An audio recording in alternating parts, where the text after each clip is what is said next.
নমস্কার বন্ধুরা, welcome back to my channel. কেমন আছেন সবাই? আশা করছি সবাই ভালো আছেন এবং সুস্থ আছেন।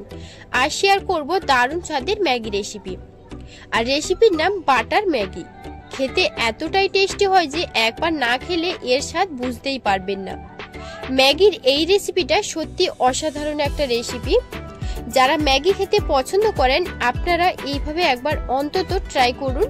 ম্যাগি তো আপনারা অনেকেই অনেক রকম ভাবে ট্রাই করে খেয়েছেন, তবে ম্যাগির সব পদ ছেড়ে এই রেসিপিটা বারবার বানাবেন। স্কিপ না করে প্রথম থেকে শেষ পর্যন্ত দেখবেন, আশা করব খুব ভালো লাগবে। সবসময় চেষ্টা করি আপনাদের সাথে ইউনিক জাতীয় কিছু রেসিপি শেয়ার করার, তাই আজ এটা আমি শেয়ার করলাম। তো চলুন রেসিপিটা দেখে নিই।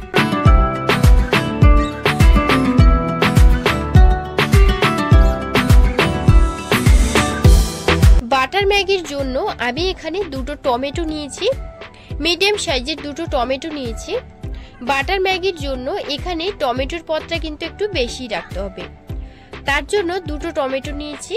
এবার আমি টমেটোর পেছন দিকটাতে একটু ছুরি দিয়ে দুই দিক একটু কেটে নেব, এতে টমেটোর খোসাগুলো খুব সহজে কিন্তু ছাড়ানো যায়। দুটো টমেটো কেটে নিয়েছি। এবার এখানে নিয়েছি দুটো ম্যাগি, 7 টাকার দামে দুটো ম্যাগি নিয়েছি।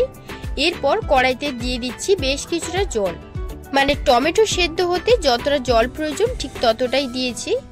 এবার টমেটোগুলো জলের মধ্যে দিয়ে দেব, তারপর ঢাকনা লাগিয়ে 7 থেকে 8 মিনিট হাই আঁচে টমেটোটাকে সেদ্ধ করে নেব।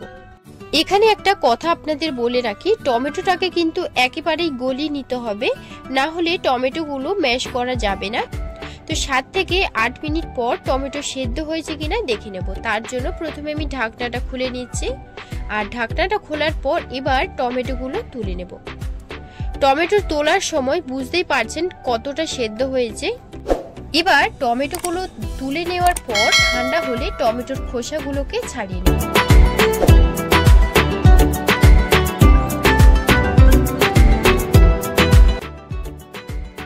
এরপর খোসা ছাড়ানো টমেটোগুলো তুলে যেই পাত্রে আমি সেদ্ধ করেছিলাম সেই পাত্রে আবারও টমেটোগুলোকে দিয়ে দেব।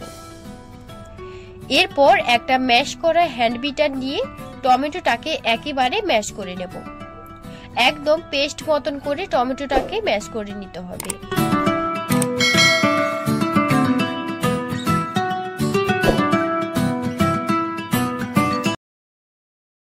তো দেখতেই পাচ্ছেন আমি টমেটোটাকে কিভাবে ম্যাশ করে নিয়েছি। এরপর এর মধ্যে আমি দিয়ে দেব দুটো ম্যাগি। ম্যাগি দেওয়ার পর একটু উল্টে দিচ্ছি যাতে ম্যাগিটা খুব তাড়াতাড়ি সেদ্ধ হয়ে যায়। তো ম্যাগিটাকে 2 মিনিটের মতন একটু ভালো করে সেদ্ধ করে নিয়েছি। এখন একটু নাড়াচাড়া করে নেব, তারপর ম্যাগিটাকে ভালো করে ফুটতে দেব।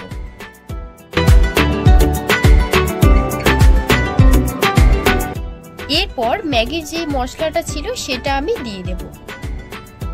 মশলাটা দেওয়ার পর আবারও একটু ভালো করে মিশিয়ে নিচ্ছি, আর তারপর জাস্ট 1 চিমটি লবণ দিয়ে দিচ্ছি, এতে টেস্টটা ভালো আসবে।